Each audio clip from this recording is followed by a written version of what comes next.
eles pegam aquela matéria e extraem o que tem nela. Quando extraem a sua matéria, quando extraem as suas células, sabe o que sai dela? O amor de Deus. Porque você tem o amor de Deus na sua vida. E a Bíblia nos mostra que o diabo tentou o tempo todo roubar isso. Através da serpente, através dos intentos do diabo.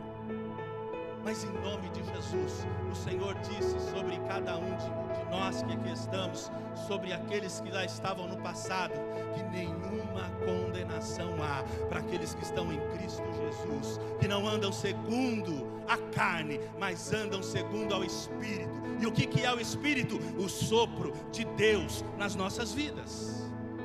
Amém? Aleluia!